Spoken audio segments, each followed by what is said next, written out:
hermanos y hermanas, y también tengan muy buenas tardes nuestros amigos y amigas en el Señor.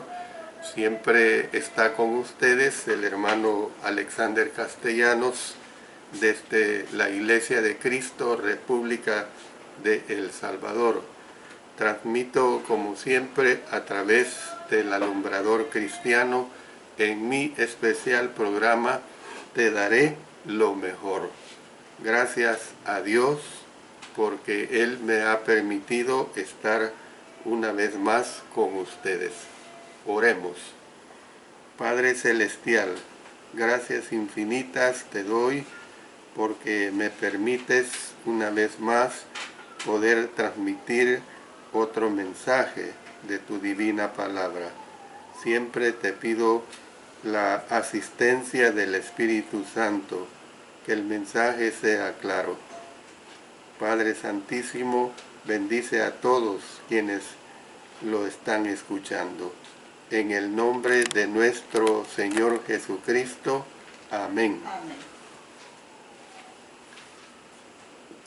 Estoy dando un estudio, como ya ustedes lo saben, acerca de la adoración. Y hoy vamos a ver la lección número 4. Y el tema que vamos a discutir en esta presentación es acerca de la santidad de Dios. O sea, vamos a ver pues lo que es una reflexión en cuanto a la santidad de Dios. Y para ello, evidentemente que siempre tenemos que usar los ejemplos, las ilustraciones bíblicas que nos presenta la palabra de Dios. A Moisés le entró curiosidad cuando vio una zarza ardiendo y que sin embargo no se consumía. Su curiosidad lo hizo acercarse cautelosamente a ver el espectáculo. Y cuando se acercaba, Dios le habló de en medio de la zarza y le dijo: no te acerques, quita tu calzado de tus pies, porque el lugar en que tú estás, tierra santa es. Éxodo 3:5. La misma petición se le hizo a Josué, y el príncipe del ejército de Jehová respondió a Josué: quita el calzado de tus pies, porque el lugar donde estás es santo. Y Josué así lo hizo. Josué 5:15. La tierra que Dios ocupe es tierra santa. No hay impuro que merezca estar allí. El calzado ha andado por la suciedad y el fango de los senderos terrenales. Y esta es la razón de la práctica oriental de quitárselo al entrar a un templo o a un palacio. En las naciones orientales, aún hoy día, el calzado se deja a la entrada de las casas. La sala de reuniones debe estar lo más nítido que se pueda. Entonces también hay que entender que el lugar de reuniones es un lugar sagrado. Entonces, desde el punto de vista de que se está presentando la adoración a Dios. La asamblea de adoradores que entran a la presencia de Dios es santa. No importa dónde se reúna, aún bajo la sombra de un árbol o de una ramada, si Dios está ahí, la asamblea es santa. Una asamblea de adoradores no es sitio para la suciedad y el hedor del mundo. Cuando los adoradores forman parte de la asamblea de Dios, deben dejar atrás los pensamientos del mundo. Si uno no puede amar a Dios y al mundo al mismo tiempo, Notemos lo que nos dice el apóstol Juan en su primera carta, capítulo 2, verso 15. No améis al mundo, ni las cosas que están en el mundo. Si alguno ama al mundo, el amor del Padre no está en él. Entonces, tampoco puede adorar a Dios y al mundo al mismo tiempo. La adoración nos llama a salir del mundo para entrar al poder y a la presencia de aquel que desea llenarnos de sí mismo. Si para sentirnos suficientes dependemos del mundo tanto que no podemos dejar atrás los asuntos mundanos para acercarnos a su presencia, entonces puede que jamás lleguemos a saber lo que significa sentirnos suficientes en Él. Bueno, al haber dado esta parte introductoria, entremos a los aspectos relevantes del mensaje. En primer lugar, nuestra adoración que tenemos que presentar es por medio de dejar el mundo atrás. El apóstol Pablo, citando Isaías 52:11, instó a los cristianos que estaban en Corinto con las siguientes palabras: salid de en medio de ellos y apartaos. 2 Corintios 6:17. Su instancia se hizo dentro del contexto de mantener la santidad de su andar con Dios. Ellos estaban siendo tentados por la idolatría de una ciudad que era famosa por su culto a Afrodita. Dios lo había llamado a salir del mundo para que fueran un pueblo santo, porque Él es santo. Su naturaleza santa no le permite aceptar que haya impureza alguna delante de su presencia. Los corintios, al igual que todos los pueblos, estaban teniendo dificultad para apartarse del mundo del cual los sacó. Dios hizo salir a Abraham de la tierra de sus padres y lo llevó a una nueva tierra para hacer de él una nación, un pueblo para sí mismo. Leamos lo que nos presenta Génesis 12, 1 al 3. Pero Jehová había dicho a Abraham: vete de tu tierra y de tu parentela y de la casa de tu padre a la tierra que te mostraré, y haré de ti una nación grande, y te bendeciré, y engrandeceré tu nombre, y serás bendición. Bendeciré a los que te bendijeren, y a los que te maldijeren maldeciré, y serán benditas en ti todas las familias de la tierra. Al hacerlo salir, bien podría decirse que lo apartó. Al pueblo que formó de Abraham, a los israelitas, Dios lo instó a permanecer puros, apartados para aquello a lo que los llamó. No debían casarse con personas de naciones idólatras, ni formar alianza con ellas.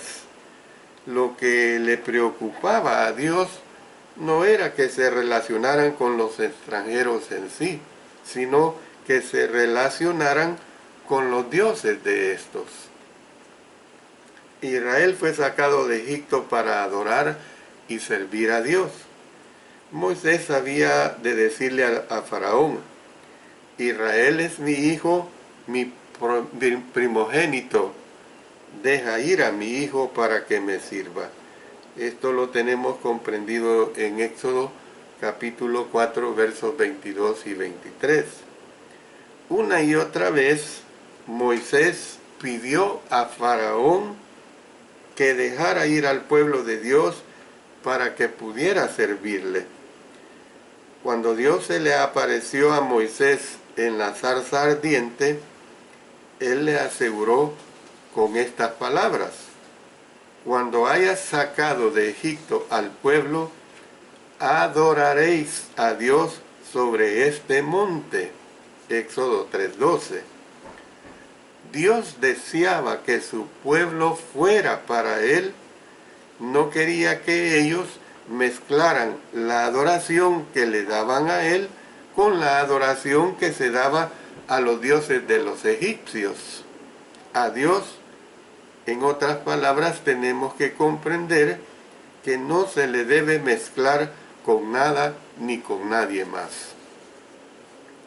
Cuando los israelitas se aprestaban a cruzar el río Jordán para comienzo a la conquista, la conquista de Canaán, Josué les dijo: santificaos, porque Jehová hará mañana maravillas entre vosotros. Josué 3:5. Santificados, santos, consagrados, limpios, todas son palabras que describen a los que son diferentes, a los que se han apartado del mundo para adorar y servir a Dios. Salomón fue un gran rey que dio comienzo a su reinado con humildad y confianza en Dios. Fue usado por Dios para llevar a cabo una de las tareas más grandes de la historia del pueblo de Dios. Se le responsabilizó de la construcción del templo, del lugar donde Dios establecería su nombre y mantendría su presencia en medio de su pueblo. A pesar de su gran logro, Salomón no agradó a Dios porque amó a muchas mujeres extranjeras, mujeres de naciones con las cuales el Señor había dicho que no había que formar alianzas matrimoniales, pues corrían el peligro de que los corazones de los israelitas fueran inclinados tras los dioses de ellas. Leyendo nada más 2 versículos del capítulo 11 de Primero Reyes, versos 1 y 2. Pero el rey Salomón amó, además de la hija de Faraón, a muchas mujeres extranjeras, a las de Moab, a las de Amón, a las de Edom, a las de Sidón y a las Eteas, gentes de las cuales Jehová había dicho a los hijos de Israel: no os llegaréis a ellas, ni ellas se llegarán a vosotros, porque ciertamente harán inclinar vuestros corazones tras sus dioses. A estas, pues, se juntó Salomón con amor. Lamentablemente, Salomón se relacionó más con el mundo pagano que con Dios. Cuando Judá regresó de la cautividad en Babilonia a reconstruir el templo y la ciudad en Jerusalén y a restaurar el culto a Dios, Esdras y Nehemías tuvieron que insistir una y otra vez en que se apartaran del mundo pagano que les rodeaba. Tenían que ser santos, tenían que apartarse del mundo para poder acercarse a Dios con el fin de adorarlo.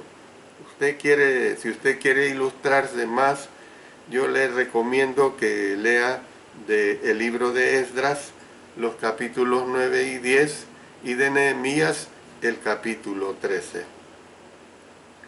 Los magos de Mateo 2 salieron de su tierra que estaba en el oriente, guiados por una estrella.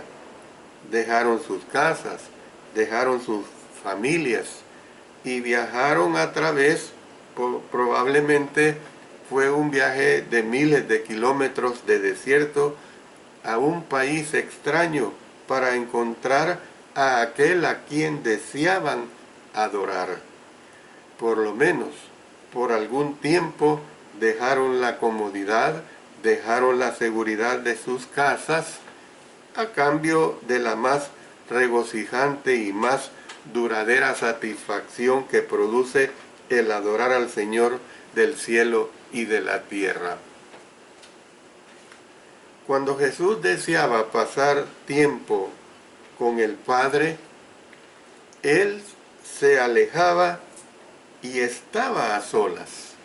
Dice en Mateo 14:23, despedida la multitud, subió al monte a orar. Aparte, dice, a orar aparte, y cuando llegó la noche, estaba ahí solo. Luego leamos en Marcos 6:46, y después que los hubo despedido, se fue al monte a orar. Lucas 6:12 dice, en aquellos días él se fue al monte a orar y pasó la noche orando a Dios.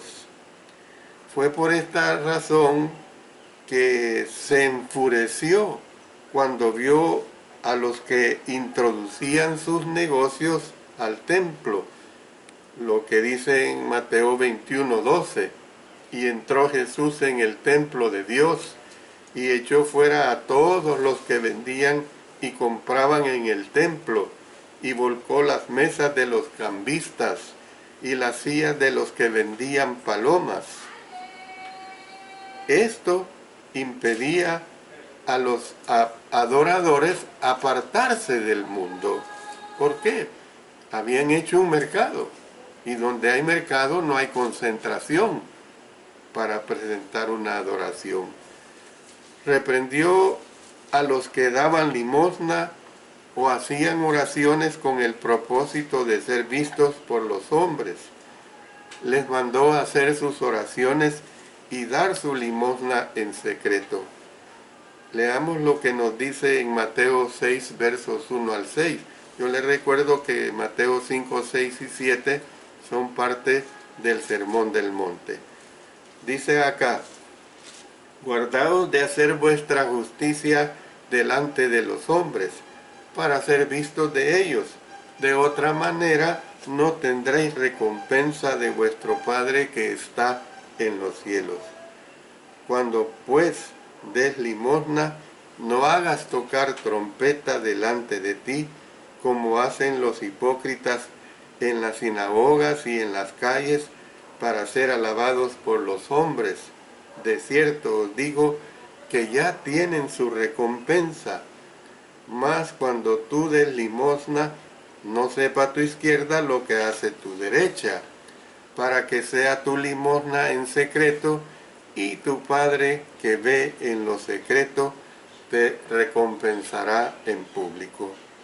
Y cuando ores, no seas como los hipócritas, porque ellos aman el orar en pie en las sinagogas y en las esquinas de las calles para ser vistos de los hombres. De cierto os digo que ya tienen su recompensa. Mas tú, cuando ores, entra en tu aposento y cerrada la puerta, ora a tu Padre que está en secreto, y tu Padre que ve en lo secreto te recompensará en público. Cuando él dijo, entra en tu aposento y cerrada la puerta, ora a tu Padre, no quiso dar a entender con ello que había que apartarse del mundo, puesto que tenemos que salir del mundo, debemos hacer a un lado los intereses mundanos cuando entramos a la presencia de Dios. Por supuesto que en lo que voy a dar del mensaje, voy a dar más explicación al respecto. Por supuesto que tenemos que vivir en el mundo, esa es una realidad. Dios desea que nosotros, él dice en la nueva versión internacional, brillemos como estrellas en el universo. La misión cristiana que se nos ha encargado, debemos llevarla a cabo en el mundo. Por eso el Señor dijo en Marcos 16:15, y les dijo, id por todo el mundo y predicad el Evangelio a toda criatura. Fíjense la relación de ir por todo el mundo, pero no participar del mundo, es diferente. No podemos cumplir tal misión sin entablar relaciones con la gente del mundo. Por eso dice en 1 Corintios 5:10, no absolutamente con los fornicarios de este mundo, o con los avaros, o con los ladrones, o con los idólatras, pues en tal caso os sería necesario salir del mundo. O sea, está diciendo Dios, yo como apóstol no les estoy presentando una situación absurda. ¿Ve? Para no tener que estar en el mundo, tendríamos que salir del mundo. Y así no brillaría nuestra luz delante de los demás. Sin embargo, cuando entramos a la presencia de Dios a adorar, debemos dejar el mundo atrás. La adoración consiste precisamente en retirarse del mundo. En el mundo se nos pueden oponer por causa de la fe, o pueden burlarse de nosotros porque somos diferentes. Esta es una realidad.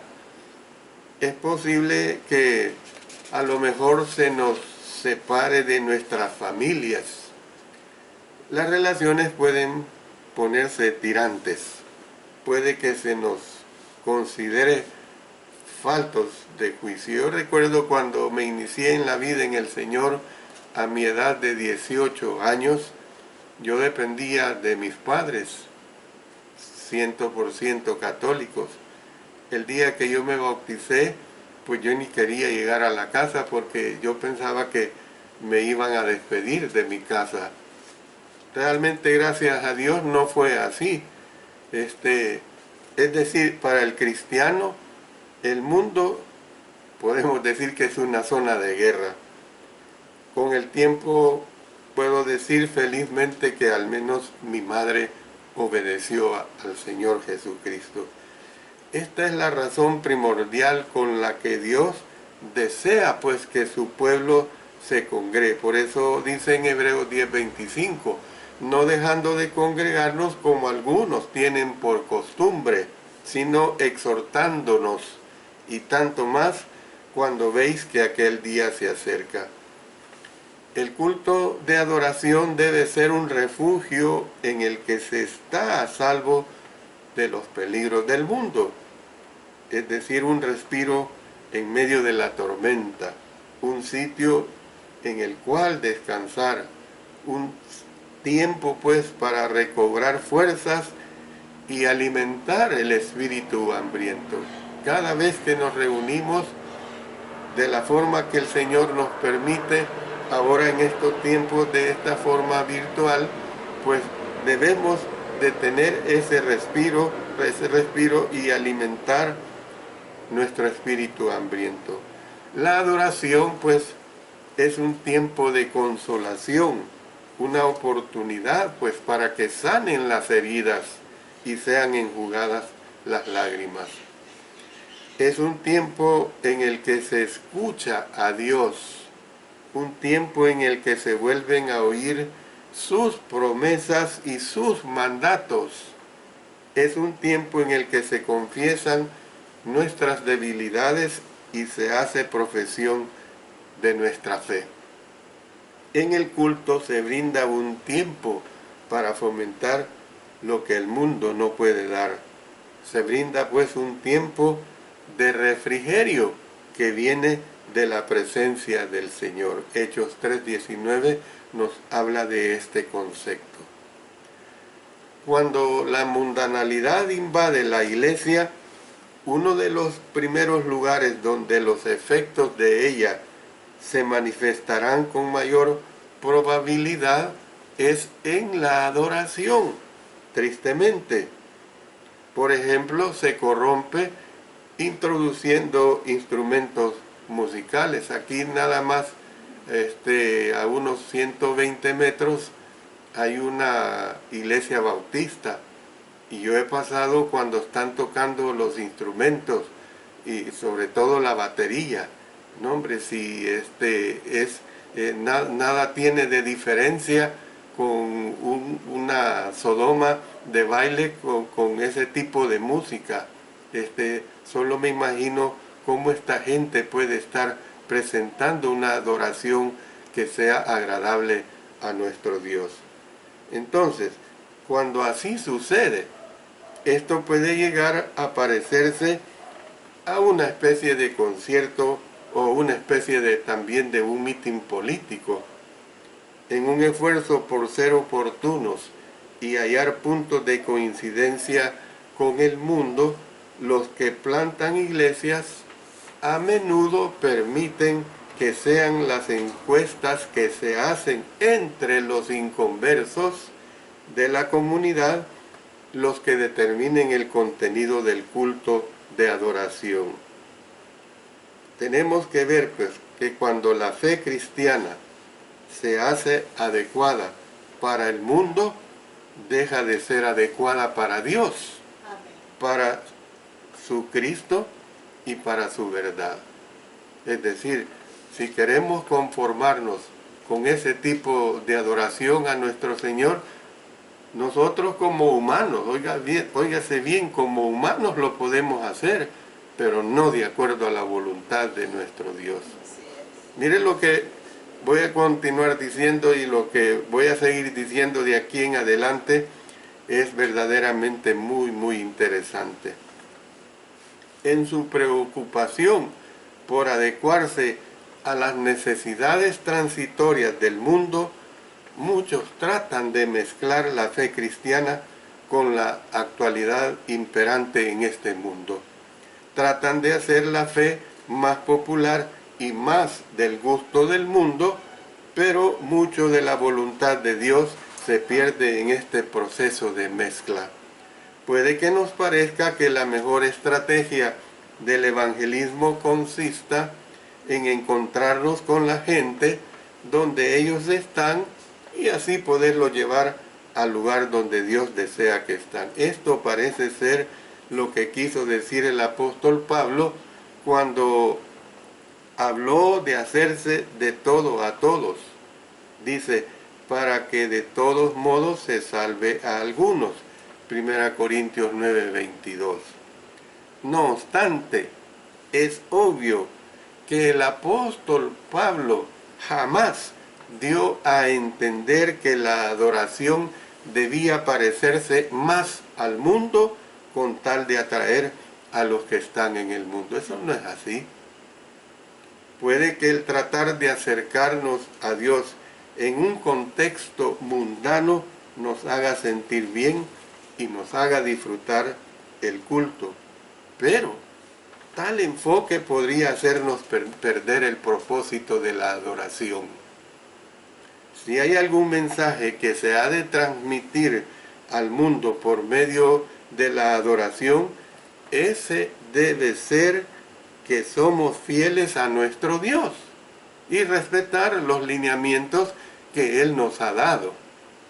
No es que querramos ser insensibles o ajenos a los problemas del mundo que tan desesperadamente necesita a Dios, sino que nuestro deseo primordial debe ser obedecer la voz de Dios.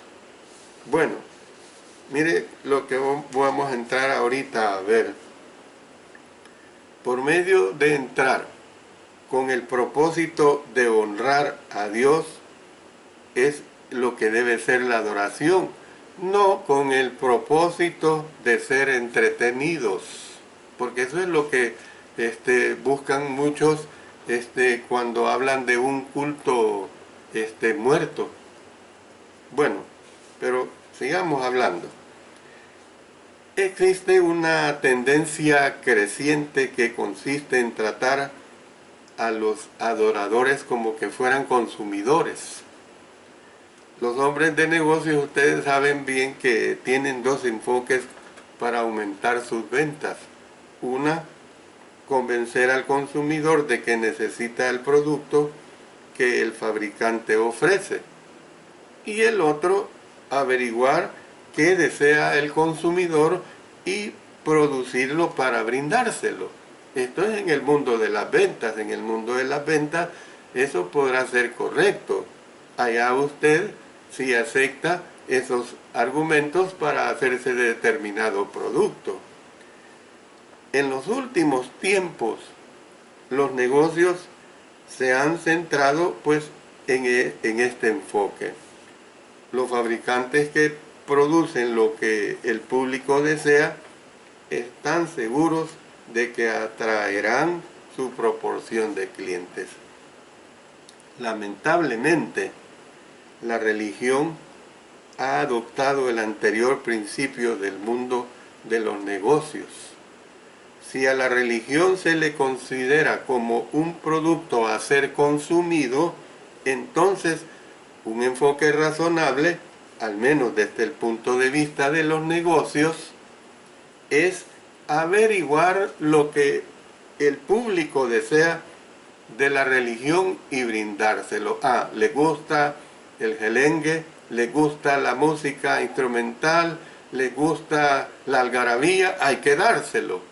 Ese es un razonamiento que no va, por supuesto, de acuerdo a la voluntad de Dios. El producto de consumo más inmediato que la religión ofrece es la adoración. Ahora bien, ¿realmente desea adorar el público consumidor? Lo que desean es algo que les resulte interesante y que para ellos no sea aburrido. Quieren el culto de adoración que sea entusiasmante, que sea divertido, que sea entretenido.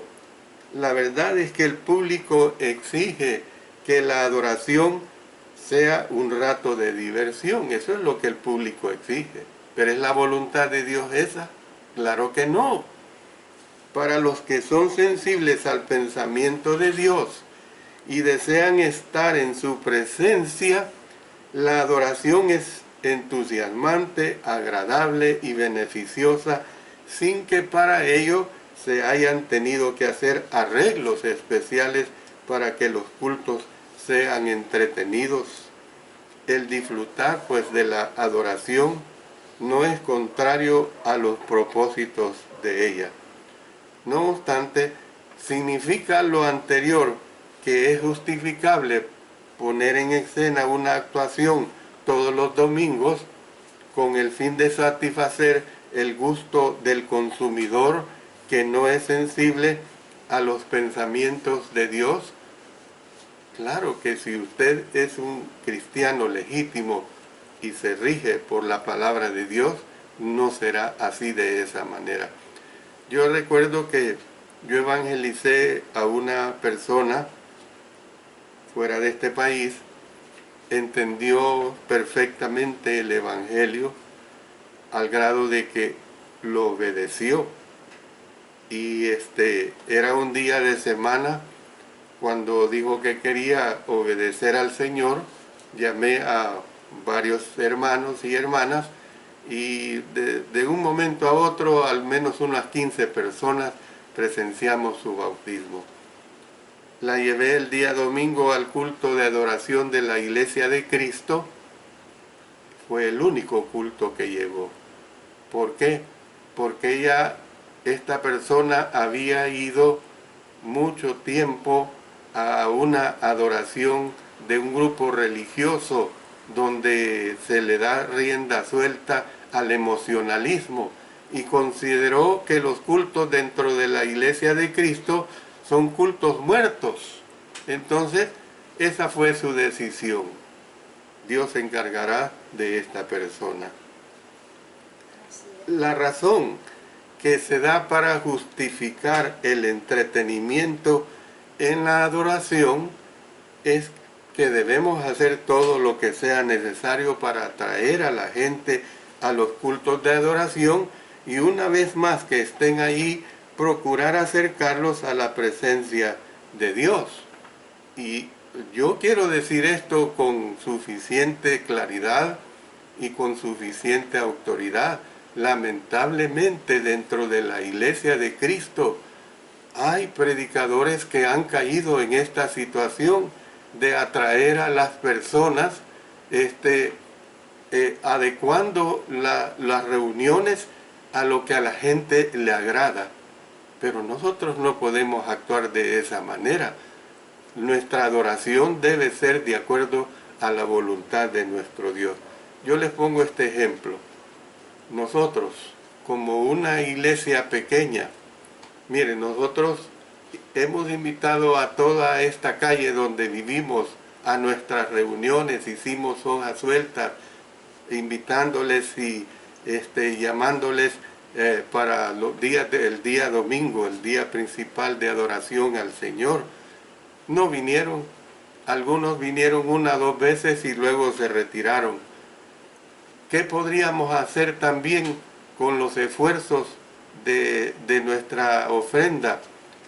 Probablemente pudiéramos cada mes elegir a 4 familias de la cuadra y darles una bolsa de alimentos de la canasta básica de unos 25 o 30 dólares. Realmente para la canasta básica se hace bastante. El otro mes, el mes de junio, elegir otras 4 familias. El mes de julio también, y así hasta que se llegue Navidad. Pero ¿qué sería esto?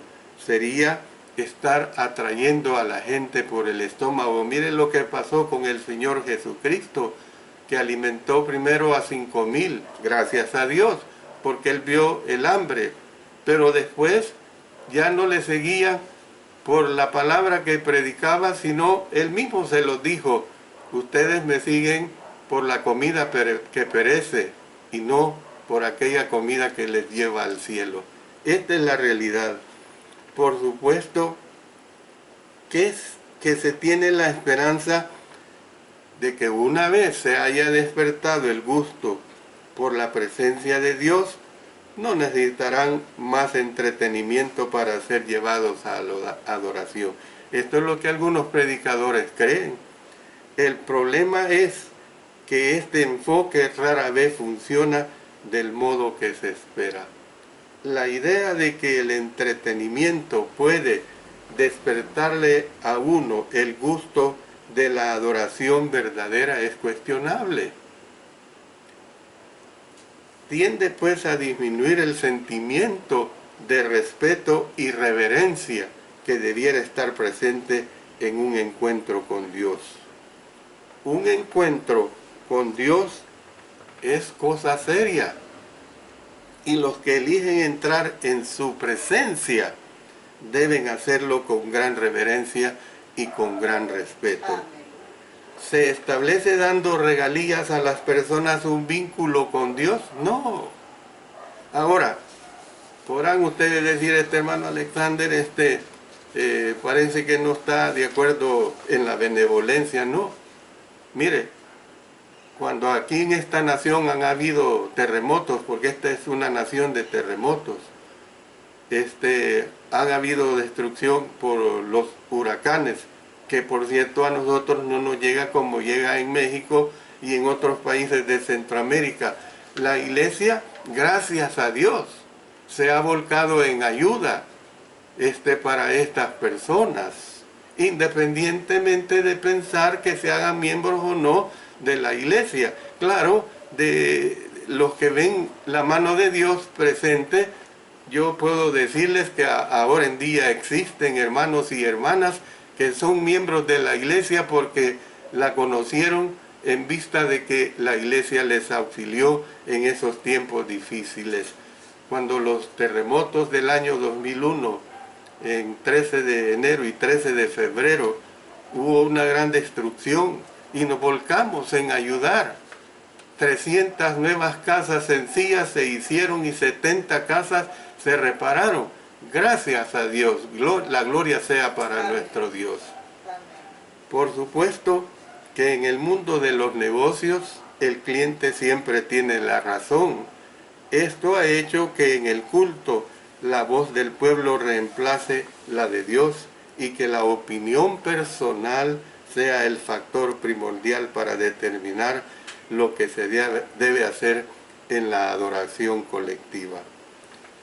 Como parte conclusiva puedo decir lo siguiente: cuando respondamos a la llamada de Dios a adorar, es preciso que analicemos si nuestra adoración es tan solo un reflejo de nuestra cultura pagana o si es un puente para hacer que ésta se vincule con Dios. A Dios, hermanos y hermanas, siempre le preocupó que a su pueblo lo influenciara alguna pagana en su forma desmedida. Él desea construir puentes para ayudarle a la gente, pero en la forma adecuada, en la forma correcta.